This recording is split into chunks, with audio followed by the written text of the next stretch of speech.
benn médecin bu ne 3000 ñetti junni nit nga mën a nga war a assister l'année. ça veut dire que y a des médecins qui chôment. Ouais. Y a des étudiants yi génn ak bac plus 7 bac plus 6 bac plus 8 en médecine ba pare di chômer.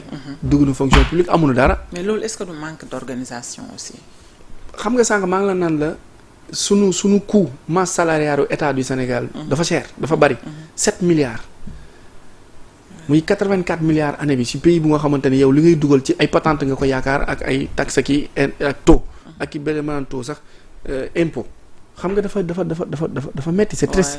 Et pendant ce temps yow yaa ngi ak pétrole. te man li ma jaaxal mooy 2 ans yi nii xamuñu fu xaalisu pétrole bi. xaalisu pétrole bi tamit war nañu ci wax. 2 ans yi waxuñu ñu ba tey. pétrole mi ngi génn wala génnul. ñoom ñi ngi manque wala manque kenn waxatu si. gaz bi fan lañ ci toll. wala ñun amuñu ko. important. or Sabodala moom xam nañ fu mujj ay pourcentage yi ndaw lañ ci am la ca des yëpp ba ngay dem Canada ak Europe. Matam am na phosphate. Kafountine am na moom it beneen kii benn am na ay carrière. Casamance am na ay carrière sud du Sénégal bi aurifère la ferre la mais voilà quoi. ba tey où se trouve le problème dëgg où se trouve le problème pour ñu mën a génn ci lii ñu nekk nii. parce que yii yëpp booy xool c'est une chaîne chaîne bu logique ba pare alimentation bi aussi. parce que bu fekkee yow contrôlé woo mooy comme li ma la expliqué ci firme bi nga xamante ni mooy liggéeyloo nit ñi mais aussi am na ci yeneen gros porteurs yi nga xamante ni ñooy indi ceeb beeg jus yeeg boisson yeeg. façon boisson bu ne di nga ko gis ci boutique yi. waaw bu ne am na fi. xam nga jëmkin moo tax feebar yi bari. xam naa jëmkin waaw. boobu est-ce que mi ngi am ba tey. fukki dërëm nga am ci litre. boo ko naanee sa làmmiñ bi. sa làmmiñ couleur yëpp day zone couleur bi waaw couleur. fukki dërëm la daan jar daaj ji jël 1 litre. sotti ci toj sa glace ni yaa ngi noos teg la say tànk fekk ñun ñëpp cancer na. dee nañ est-ce que xam nga ne loolu genre yooyu moo andi feebar gu bari gi ci réew mi fi mu toll nii. ci 20 dernières années yi. 30 dernières années yi. li Sénégal dund ci maladie ak problème de santé da nga koy xool ci nouvelle génération xool ko ci xale yi mujjee judd yi.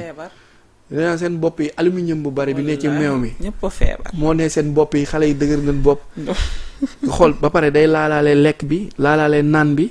laalaale couche yi ñuy couche bébé yi ak meew yi ñuy jox bébé yi xam nga ne ci meew yi ñuy jox bébé yi am na ci meew yi nga xamante ne xale bi su ko naanee day jooy rek day jooy rek am ci meew yi nga xamante ne bu ko naanee day mer am ci boo xamante ne bu ko naanee du nelaw am ci boo xam bu ko naanee day saw rek mais ñooñu ñii ak ñiy defar couche yi ñoo ànd ak ñiy jaay garab yi ñoo ànd duñu ñaar de benn entreprise la kii day intervenir fii kii intervenir fii kii intervenir mu nekk une chaîne léegi nag boo nekk état bu faible yooyu da nga koy dund xale bi buy nàmp weenu yaayam mën nga changer couche bi 2 fois ci journée bi mais bis boo ko commencé jox bi waroon jox ko meewu pëndax yi ngay jënd ci pharmacie ak yooyu noonu chaque 1 heure de temps 2 heures da ngay changer couche et on se pose pas la question où se trouve le problème on n'a pas le droit de parler fausse dans ce pays on se tait yow li ngay wax nii sax déjà nit yi duñ ci bàyyi xel ba xam ndax lii c'est normal ou c'est pas normal. c'est anormal nag.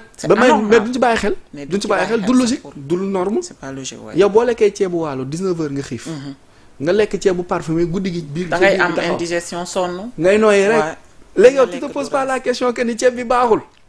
mais bon ceebu waalo dafa ñeme ndox dafa ñeme dawlin neexul togg. ceebu parfumé bi boo ko dankee mu taxaw. léegi voilà. yoruñu ba pare dañoo xaw a fuuy. duma lekk ceebu mbay bi dafa lii dafa laa dafa lee fekk yaa ngi lor sa bopp du dëgg. espérance de vie bu faible rek. bu faible bu bon sax lañ am espérance de vie bu bon lañ am. bu bon très sincèrement alors on va parler ñu jéggi réew mi dem à l'international.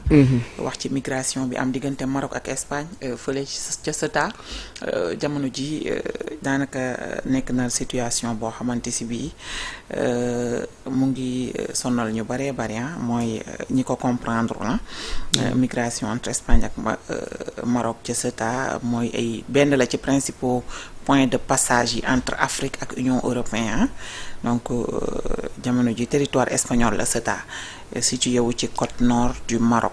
avec Melilla. C'est l'une des seules frontières terrestres entre l'Afrique et l'Union européenne. xam nga lii mi ngi def yu doy waar. lii yabaate weesuwul lii nii. lii lan la. xam nga lii lan lay mel ma expliquer la ci explication bu simple lan mooy problème mu Maroc ak Espagne.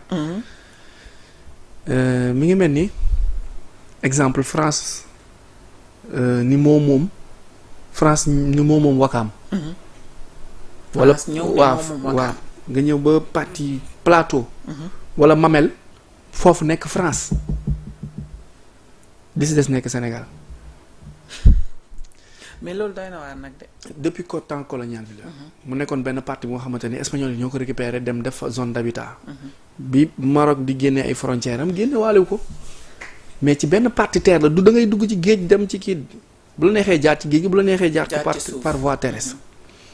léegi Maroc dafa am fu mu bëgg dem ak Espagne xam nga fi mu bëgg dem ak Espagne mooy ni muy def mooy day jékki-jékki rek organiser benn évasion bu nga xamante ni 70 000 personnes.